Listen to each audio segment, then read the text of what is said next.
तो जैसे कि हमने पिछली वीडियो के एंड पे देखा था कि जो डाइची है वो अब्रॉड चला जाता है क्योंकि उसको अपने क्रिप्टो करेंसी को पैसों में लाने हैं, और उसके बाद 3 साल गुजर जाते हैं और हमें टोक्यो के बारे में बताया जाता है जहाँ पे बहुत सारे पैसे फेंके जाते हैं। वहाँ पे ज्यादातर कसिनो वाले एरिया पे ये जगह एक ऐसी जगह है जहाँ पे दिन और रात लोग भर पैसों के नशे में धुंध रहते हैं। लेकिन उसी सेम टाइम पे बहुत सारे सोशल चेंजेस बहुत सारी अजीबोगरीब चीजें लेके आती है, और उसके बाद हम देखते हैं एक प्लेन जो कि लैंड ही होने वाला होता है। तभी वहाँ पे जो एयर होस्टेस होती है वो कहती है कि मिस्टर कुरिसु हम बहुत ही जल्दी पहुँचने वाले हैं, और हम देखते हैं यहाँ पे अपना डाइची होता है जो कि 3 साल के बाद टोक्यो वापस आ चुका है, और वो कहता है ये बहुत ज़्यादा क्विक था। और उसके बाद हमारा सीन कट होता है और हम एक होटल का सीन देखते हैं जिसके अंदर अपना डाइची आता है और उसके सामने 2 बंदे होते हैं जिसमें से एक कहता है थैंक्स सर, आपका इतना ज़्यादा बिजी शेड्यूल होने के बाद भी आप हमसे टाइम निकाल के मिलने आए, और जो दूसरा है वो कहता है आपसे मिलके तो हमें बहुत ज़्यादा ऑनर महसूस हो रहा है, और जो डाइची है वो कहता है तुम लोगों से मिलकर मुझे बहुत ज़्यादा खुशी हुई, मेरा नाम है कुरिसु। तो चलिए अब टाइम बर्बाद ना करके बिजनेस के बारे में डिस्कस कर लेते हैं, और हम देखते हैं वो जो बंदे थे वो भी सोच रहे होते हैं कि हम लोग बिलीव नहीं कर पा रहे कि ये इतना ज़्यादा यंग है। और उसके बाद वो रूम पे जाकर अपने बिजनेस के बारे में बात करते हैं जहाँ पे जो बंदे वो अपने बिजनेस के बारे में बता रहे थे, और अंदर ही अंदर वो सोचा होता है अच्छी बात है कि हमारे क्लाइंट्स के जरिए हमें इस बंदे का नंबर मिल गया और कॉन्टैक्ट मिल गया जिसकी वजह से अब इससे मैं बात कर सकता हूँ। और जहाँ पे वो उसके सामने हंस के तो बोल ही रहा होता, लेकिन अंदर से वो ये दोनों सोचे होते हैं कि हम आज इसके साथ ना मीठी मीठी बातें करके कम से कम 100 मिलियन नहीं 200 मिलियन तक का तो धंधा कर ही लेंगे। लेकिन तभी जो डाइची वो कहता है ठीक है फिर चलिए सबसे पहले हम ना 2 बिलियन डिपॉजिट से स्टार्ट करते हैं। और इतना सुनते ही ये दोनों तो सदमे में चले जाते हैं क्योंकि उन लोगों ने ना 100 से 200 मिलियन सोचा था, लेकिन डाइची ने सीधे 2 बिलियन का ऑफर दे दिया। और उसके बाद ये तो सीधे उसके सामने झुक के कहता है कि थैंक यू सो मच। लेकिन तभी जो डाइची है वो कहता है लेकिन इन रिटर्न मैं आपकी कंपनी के बारे में सारे डिटेल्स जानना चाहता हूँ। और ये सुनते ही वो दोनों भी बिना कुछ सोचे बोलते हैं कि ठीक है सर, और उसको अपने कंपनी के बारे में सारे डिटेल्स बता देते हैं। और उसके बाद हमें कुछ टाइम के बाद का सीन दिखाया जाता है जहाँ पे जो डाइची है वो वहाँ से जा रहा था। लेकिन तभी वो जो बूढ़ा होता है वो कहता है सर क्या आज इवनिंग को फ्री है, क्योंकि मैंने एक रेस्टोरेंट पे रिजर्वेशन किया है, अगर आप ज्वाइन करना चाहे तो बहुत ज़्यादा अच्छा होगा। लेकिन जो डाइची है वो कहता है मैं आपके एफर्ट्स के लिए अप्रिशिएट करता हूँ, लेकिन आज रात का मेरा कुछ और प्लान है। और उसके बाद तो वहाँ से चला जाता है। और उसके बाद हमारा सीन कट होता है और हम एक होटल का सीन देखते हैं जहाँ पे हमें साफ साफ पता चल रहा होता है कि यहाँ पे डॉक्टर खेला गया है, और ये खेलने वाला कोई और नहीं होता बल्कि गो था जो कि किसी लड़की के साथ डॉक्टर खेल के सोया हुआ था।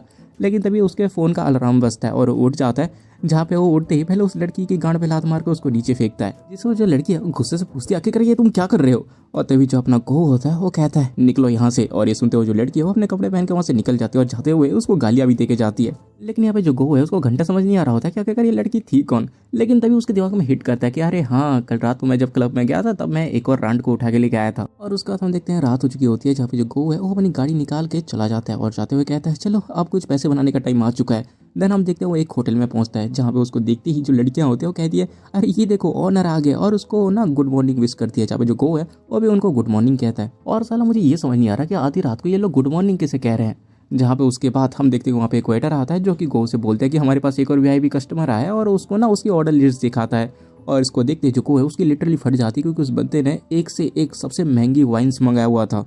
और ये देखते ही जो गो है उसके फेस में तो अजीब सी स्माइल आ जाती है और वो जाते हुए कहता है लगता है पैसे मुझे बुला रहे हैं। और उसके बाद वो उस वीआईपी रूम के पास जाने लगता है। और उसके बाद वो जैसे ही अंदर जाता है हमें पता चलता है कि ये और कोई नहीं बल्कि अपना डाइची ही है जो लड़कियों के साथ मजे कर रहा था। और तभी जो गो है वो उसके पास जाके कहता है एक्सक्यूज मी सर, मुझे माफ़ कर देना कि मैं आपके इंजॉयमेंट में आपको इंटरप्ट कर रहा हूँ, लेकिन मेरा नाम है कादोटे गोहू और मैं इस जगह का ऑनर हूँ। और ये सुनते ही जो डाइची है वो भी उठते हुए कहता है अरे हाँ, तुमसे मिलकर खुशी हुई, मेरा नाम है कुरिसु।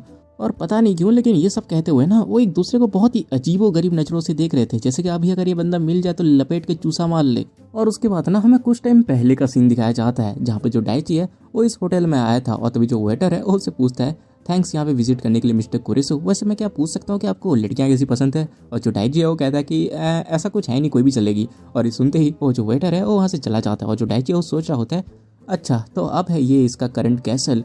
लेकिन तभी वो जो वेटर है वो एक लड़की को लेके आता है वहाँ पे, जो कि लड़की दिखने में तो हाँ बहुत मस्त लग रही थी।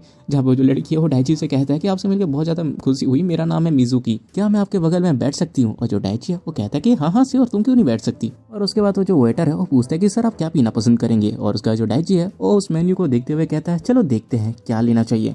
और उसके बाद तो उसे कह देता है कि मेरे लिए सब लेके आ जाओ। और उसके बाद हम कुछ टाइम के बाद देखते हैं जहाँ पे दारू खोले जा रहे हैं और जो डाइची है वो लड़कियों के साथ मजे कर रहा है, जहाँ पे जो लड़की है वो भी उससे बहुत ज्यादा चिपक रही थी और तारीफों के पुल बांध रही थी कि वाह ये तो मजा आ गया। लेकिन तभी एक वेटर दूसरे वेटर से कहता है ये वीआईपी गेस्ट इसने तो कम से कम मिलियन से भी ज्यादा का ऑर्डर किया है। और तभी जो मिजुकी है वो कहती है सर कुरिसु आप इतनी ज़्यादा यंग होने के बाद भी आप इतनी ज़्यादा इंप्रेसिव हैं। और जो अपना डाइची है वो कहता है कि अरे हाँ तुम्हारा थैंक्स। और तभी जो दूसरी लड़की है वो भी उससे चिपकते हुए कहती है आपकी एज तो हमारी होनर जितनी ही होगी। और जो डाइची है वो कहता है क्या तुम्हें ये प्लेस में काम करना अच्छा लगता है। और जो लड़की है वो कहती है कि हाँ ये ठीक है। और जो दूसरी लड़की वो कहती है हाँ दूसरे प्लेस की तरह ये नहीं है, यहाँ पे हम जो चाहें वो पहन सकते हैं या चाहे तो नंगे भी घूम सकते हैं, क्या ही फर्क पड़ता है, कोई कुछ नहीं कहता। और तभी एक लड़की पूछती है कि आखिरकार आप करते क्या हो। और जो अपना डाइची है वो कहता है कि कंपनीज इन्वेस्टमेंट और ऐसी ही चीज़ें करता हूँ। और ये सब कहते हुए अपने घड़ी को देख रहा होता है और सोचा होता है मैंने इतने सारे पैसे बर्बाद किया, मतलब कुछ जरूर आएगा। और तभी वहाँ पे एंट्री होती है गो की। और इसको देख के जो डाइची है वो भी मन में सोचा होता है नहीं शांत रहो शांत रहो, मुझे यहाँ पे कुछ हरकत नहीं करनी, मुझे अपने आप को शांत रखना होगा। और उसके बाद वही सारी चीज़ें होती है जो कि हमने स्टार्टिंग में देखा था कि जो गो है वो अपने आप को इंट्रोड्यूस करवाता है और जो डाइची और गो है वो एक दूसरे को हवस भरी नज़रों से देखते हैं। यहाँ पे जो डाइची है वो उसके कार्ड को देखने के बाद उसको रिटर्न करता है और कहता है कि तुमसे मिलकर बहुत ज़्यादा खुशी हुई। और तभी एक लड़की कहती है कि चलिए भी ऑनर आप ऐसे क्यों आके डिस्टर्ब कर रहे हैं। और उसके बाद जो अपना गो है वो कहता है काने चान इस तरह से पीना बंद करो, पिछली बार याद है ना तुम रास्ते में ही लुढ़क गई थी। और वो कहती है प्लीज आप इनके सामने तो ये सब मत बोलिए। और उसके बाद ये लोग हंसी मजाक कर रहे होते हैं। लेकिन जो डाइची है वो अपने मन में सोचा होता है जैसा कि मैंने सोचा था ये मुझे नोटिस नहीं कर पाया। और उसका जो गो है वो डाइची से कहता है कि ठीक है सर मैं यहाँ से चलता हूँ, आप यहाँ पे दोबारा जरूर आइएगा। और जो डाइची है वो कहता है कि ठीक है हम लोग दोबारा जरूर मिलेंगे। और उसका जो गो है वो वहाँ से चला जाता है।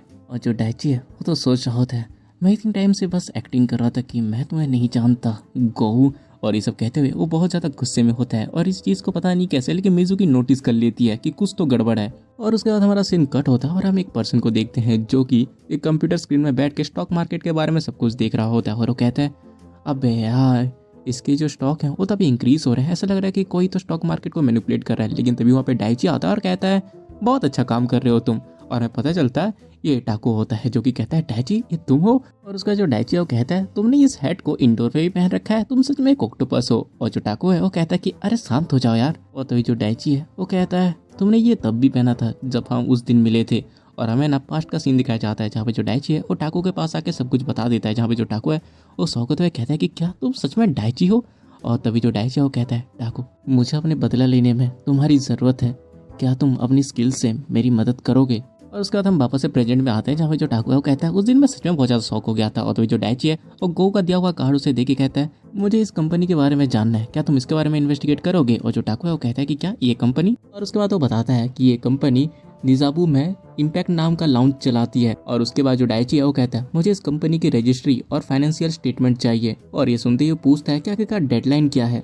और जो डाइची है वो कहता है मुझे ये 1 हफ्ते के अंदर चाहिए। और ये सुनते ही वो बहुत ज़्यादा खुश हो जाता है और भुक्कड़ों की तरह खाते हुए कहता है मेरे लिए तो 3 दिन ही काफ़ी हैं। और ये सुन के जो डाइची है वो भी बहुत ज़्यादा खुश होकर कहता है कि मैं तुम पे भरोसा करता हूँ। और उसके बाद वो कहता है कि ये जो कंपनी है ये अभी तक लिस्टेड नहीं है राइट, और तुमने कहा कि मुझे इसके बारे में पता लगाना है, आखिरकार तुम इस कंपनी का करना क्या चाहते हो। और जो डाइची वो कहता है मुझे लग रहा है कि इस कंपनी के साथ कुछ तो इशूज़ होंगे, इसीलिए हम लोग इसे दिन दहाड़े एक्सपोज करने वाले हैं।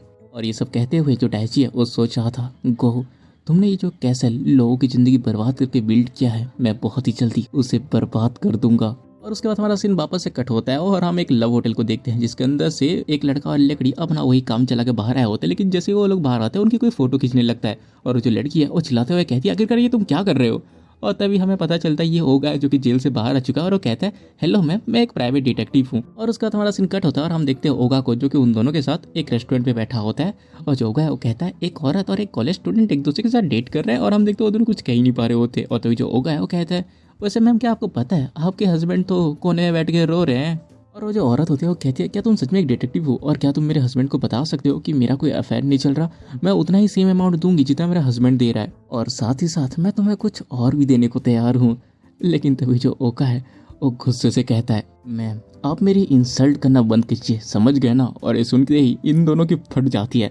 और तभी जो होगा वो कहता है कि मैम फिलहाल के लिए तो आप अपने घर जाइए, आपके हस्बैंड आपका वेट कर रहे हैं, आप दोनों अच्छे से बात करना। और ये सुनते ही वो औरत वहाँ से चली जाती है। लेकिन उसके चाहते ही जो होगा है वो तो उस लड़के के साथ चिपक जाता है और कहता है आप रही तुम्हारी बात तो तुम इस तरह से शादीशुदा औरतों के साथ अफेयर करना बंद कर दो, ये अच्छी बात नहीं होती। अगर तुम चाहो तो मैं तुमको असली प्यार दिखा सकता हूँ। और होगा कि इन सब हरकतों देख के उस लड़के को पता चल जाता है कि सालों से उसकी बंद गुफा में ये खुदाई करना चाहता है। और वो डर के वहाँ से भाग जाता है। और उस लड़के के भागने के बाद जो होगा है वो बहुत ज़्यादा उदास होते हुए कहता है क्या सच में मुझे कोई सच्चा प्यार नहीं मिलेगा। और उसके बाद तो वहाँ से जाने लगता है। जहाँ पे जाते हुए वो हमें बताता है कि मुझे जेल से बाहर निकले हुए 2 साल हो चुके हैं और उसके बाद से मुझे किसी ने डिटेक्टिव की जॉब नहीं दी, इसीलिए मेरे जितने भी पुराने कनेक्शन थे वहाँ से मुझे डिटेक्टिव की जॉब मिल गई। क्योंकि मेरे क्रिमिनल रिकॉर्ड थे इसलिए मुझे कोई डिटेक्टिव लाइसेंस तो नहीं देगा, लेकिन हाँ मैं छुप के ये काम करने लगा ताकि मुझे कुछ पैसे मिल सके और मैं अपना जॉब आगे बढ़ा सकूं। शायद मुझे अपने आप को और भी ज़्यादा डेंजर में डालना पड़ेगा ताकि मैं अपने अंदर की जो खालीपन है उसको मिटा सकूं। और ये सब कहते हुए ना हम देखते हैं कि भाई वो मॉडल्स के चूचियों को देख रहा था और उसका वो फ्रस्ट्रेट होकर उस पेपर को ऐसे हाथ में से मरोड़ देता है और कहता है प्रिंसेस, और रोते हुए ना चिल्ला के कहता है आगे का तो मैं मरना ही क्यों था, मैं तो सोचा था कि मैं तुम्हारे लिए 15 साल तक वेट करूंगा। लेकिन तभी उसके पेट में से आवाज़ आने लगती है और वो देखते हैं कि उसके बगल में एक रेस्टोरेंट है और कहता है लगता है मुझे भूख लगी है, पहले कुछ खा लेना चाहिए। और उसके बाद वो उसके अंदर जाके ग्रीन ऑनियन रामेन मंगवाता है और सीधे जाके वो अपने टेबल में बैठता है। लेकिन तभी उसकी नज़र एक पर्सन में जाके रुकती है और गैस करो कौन है, वो अपना डाइची होता है जिसने अपना शक्ल बदल ली होती है। लेकिन उसको जैसे ही ये देखता है ना उसको पहली नज़र से ही प्यार हो जाता है और सोचा होता है कि क्या ये पर्सन, इसकी लंबी लंबी आईलैशेस, इनकी ये दुख भरी आंखें, लंबी नाक, इसके होठ जैसे गुलाब की पंखुड़ियां हो, ये तो परफेक्ट ब्यूटी है जो मुझे चाहिए थी। हम देखते हैं उसका तो जैसे घंटा ही बज जाता है, लेकिन वो अपने आप को संभालते हुए सोचा होता है कि नहीं नहीं नहीं, मेरे दिल में एक इंपॉर्टेंट पर्सन है जो कि हेवन में मेरा इंतजार कर रही है। और तो ये जो टैची है वो खाना खत्म करके वहाँ से जाने लगता है और उसको देखते ही ये बहुत ज़्यादा नर्वस हो जाता है और अपने रामेन को जल्दी जल्दी खाने लगता है। और उसके बाद जैसे ही टैची वहाँ से चला जाता है वो भी सीधे वहाँ से बाहर आ जाता है और उसको ढूंढने लगता है क्या अगर वो कहाँ चला गया। और वो अपने मन में सोचने लगता है इतने सालों के बाद क्या ये मेरा दोबारा प्यार है। और तभी हमारा सीन कट हो जाता है और हम टाको को देखते हैं जो कि बैठ के गेम खेल रहा था। लेकिन तभी वहाँ पे डाइची आता है और टाको उसको देख के बहुत ज़्यादा खुश हो जाता है। और तभी जो डाइची है वो कहता है तो काम कैसा गया। और ये सुनते ही वो कहता है कि अरे मैंने उसके ऊपर थोड़ा इन्वेस्टिगेट किया और जैसे कि तुमने कहा था इस कंपनी में कुछ तो अजीब है। और तभी जो डाइची है वो कुछ देख के शौक हो जाता है। वो देखता है कि उस कंपनी के शेयर्स में जो डाकूरा है उसका नाम भी है। और इसको देखते ही वो खुश होते हुए कहता है जैसा कि मैंने एक्सपेक्ट किया था। और तो जो टाको है वो कहता है वैसे वो जो कादोटो गो, वो बंदा जो कि उस बिजनेस कार्ड में उसका ऑनर बताया गया था, उसके पास मुश्किल से ही इस कंपनी के कुछ शेयर्स होंगे। और तो जो डाइची है वो कहता है लगता है कोई पीछे से उसको कंट्रोल कर रहा है। ये सारे डार्क कनेक्शन मैं उसी के अगेंस्ट यूज करूंगा। और तभी जो टाको है वो डाइची से कहता है क्या यही दोनों है जिन्होंने तुम्हें फंसाया था। और जो डाइची है वो कहता है कि हाँ। और जो टाको है वो गुस्से से कहता है मैं लोगों को कभी माफ नहीं करूंगा। और ये सुन के जो डाइची है वो उसके सर को सहलाते हुए कहता है हाँ ये तो ठीक है, लेकिन सबसे पहले हमें अपने और ज्यादा एलायंस को बढ़ाने की जरूरत है। और जो टाको है वो कहता है कि क्या एलायंस। और जो डाइची है वो कहता है चिंडई ने हमें जो फंड दिया है हमें उसको कुछ भी करके और ज्यादा बढ़ाना होगा। और जो टाको है वो भी बहुत ज्यादा कॉन्फिडेंस के साथ कहता है कि हाँ हम उसको और भी बहुत गुना बढ़ा देंगे। और तभी जो डाइची है वो कहता है और इसके अलावा हमें एक अंडरग्राउंड इन्फॉर्मेंट भी चाहिए, क्योंकि मुझे पता है इसने मेरे साथ जो किया था उसकी जगह पे उसने और भी बहुत सारे बुरे काम किए होंगे और वैसे भी उन्होंने उस ट्रक का इस्तेमाल किया था। और ये सुनते ही वो कहता है कि क्या ट्रक। और तभी जो डाइची है वो कहता है कि हाँ वो सिंथेटिक ड्रग हेवेंस आइस वो उस लड़की के बॉडी में डिटेक्ट हुआ था जो कि 5 साल पहले मर गई थी। और उसके बाद उसे उस रात की बात याद आती है जहाँ पे जो गो है उसने उसको एनर्जी ड्रिंक दिया था। और इसको याद करने के बाद वो गुस्से से कहता है और इसके अलावा वो ड्रग मेरे बॉडी में भी पाया गया था, इसलिए हमें ड्रग के ऊपर ना इन्वेस्टिगेट करने के लिए एक ऐसा पर्सन चाहिए जो कि अंडरवर्ल्ड के साथ भी कनेक्ट हो और उसके पास इन्वेस्टिगेट करने की बहुत अच्छी स्किल्स हों। लेकिन जो टाको होता है वो कहता है इसमें तो मेरी कोई एक्सपर्टीज नहीं है। और तभी जो डाइची वो कहता है फिलहाल के लिए तो तुम बस इन कंपनीज के ऊपर इन्वेस्टिगेट करो, मैं थोड़ी देर के लिए बाहर जा रहा हूँ। और जो टाको है वो पूछता है कि अगर तुम कहाँ जा रहे हो। लेकिन जो डाइची है वो कहता है मैं बस इस सिटी में थोड़ा घूमने जा रहा हूँ क्योंकि मुझे अपनी सोच को ऑर्गेनाइज भी तो करना है। और उसके बाद हमारा सीन कट होता है और हम एक सोना का सीन देखते हैं जिसके अंदर ओगा बैठा हुआ था और वो सोच रहा होता है हाँ यार आज तो मैं 15 मिनट तक यहाँ पे रुका, अच्छा खासा टाइमिंग है। लेकिन तभी वो कुछ देख के शौक हो जाता है। हम देखते हैं उसके सामने अपना डाइची अपना चूचिया दिखाते हुए बैठा हुआ था और इसको देखते ही वो सोचा होता है ये तो वही पर्सन है, वही लड़की जिसको मैंने रामेन शॉप पे देखा था। और हाँ मैं यहाँ पे खुद से लड़की नहीं कह रहा, ये नल्ला लड़कों को लड़की ही कहता है। और जैसे ही डाइची की नज़र उसकी तरफ जाती है वैसे ही ओगा अपने फेस को ढक लेता है और वो सोचा होता है कि नहीं नहीं नहीं मुझे उसके साथ नॉर्मली बात करना होगा। और तभी हम देखते हैं एक बूढ़ा जो कि वहीं पे बैठा हुआ था वो उठता है और वो बाहर ही जाने वाला होता है क्योंकि तभी वो ना फिसल जाता है और वो गिनने वाला था कि डाइची उसको बचाने के लिए आता है। लेकिन उस बूढ़ाओं ने उसकी ही लंगोट को खोल दिया था जिसमें डाइची का वही 44 कैलिबर दिख जाता है और इस चीज़ को ओगा भी देख लेता है और वो बंदा लिटरली सदमे में है। और उसका जो डाइची है वो उस बूढ़ाओं को बाहर लेके चला जाता है जहाँ पे यहाँ पे जो ओगा है वो तो सोचा होता है कि क्या 44 कैलिबर। और उसकी आंखों से अब आंसू आने लगते हैं और वो सोचा होता है कि प्रिंसेस नहीं ऐसा नहीं हो सकता, उसको तो जेल में ही मर जाना चाहिए था और उसके तो कोई सिबलिंग्स भी नहीं थे, तो आखिर ये कैसे हो सकता है। हम देखते हैं कि जो ओगा है वो ज़्यादा देर उस सोना में रहने की वजह से उसकी बॉडी लाल हो चुकी थी और इस सदमे की वजह से भी वो अनकॉन्शियस हो जाता है और वहाँ पे गिर जाता है। तभी दो लौंडे वहाँ से आते हैं जो कि ओगा को देख लेते हैं, जो कि यहाँ पे नंगा अपने बाबू राव को हिलाते हुए लेटा हुआ था। और वो लोग दौड़ते हुए उसके पास आते हैं कि देखो भाई कोई बेहोश हो गया, और उसको उठाने के लिए आते हैं। और तभी हमारा सीन कट हो जाता है और उसके बाद हम वापस से गो के उसी रेस्टोरेंट को देखते हैं या होटल जो भी है वहाँ पे देखते हैं, जहाँ पे डाइची वापस से आया होता है और उसको वेटर दोबारा से पूछता है कि वेलकम कुरिसु साहब, आपको कौन सी लड़की चाहिए। और जो डाइची है वो कहता है प्लीज़ मिजुकी को बुला दीजिए। और उसका तो जो वेटर है वो कहता है कि ठीक है सर, आप थोड़ा वेट करिए। जहाँ पे जो डाइची है उसका वेट करते हुए याद कर रहा था वो सोना वाला सीन, जहाँ पे वो सोच रहा होता है ओगा सा ये भी रिलीज हो चुके हैं, लेकिन मैंने नहीं सोचा था कि मैं उससे इस जगह पे ऐसे मिलूंगा। आखिरकार वो यहाँ पे कर क्या रहा है? मुझे नहीं लगता कि वो दोबारा से पुलिस फोर्स में ज्वाइन होगा। तो आखिरकार वो इस जगह में क्या कर रहा है? शायद मुझे उसके ऊपर भी नजर रखनी चाहिए। और ये सब वो सोच ही रहा होता है कि तभी उसको कोई बुलाती है और हम देखते हैं वहाँ पे मिजुकी आ चुकी थी।